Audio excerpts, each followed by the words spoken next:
थोडे शंखनी शिंपले कधी चांदणे टिपूर तुझ्या डोळ्यात वाचले.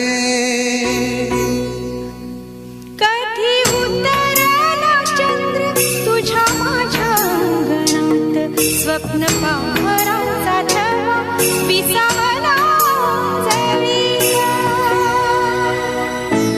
कधी काळोख भिजला कधी भिजली पहाट हुंकारला नदी काठ कधी हरवली वाट.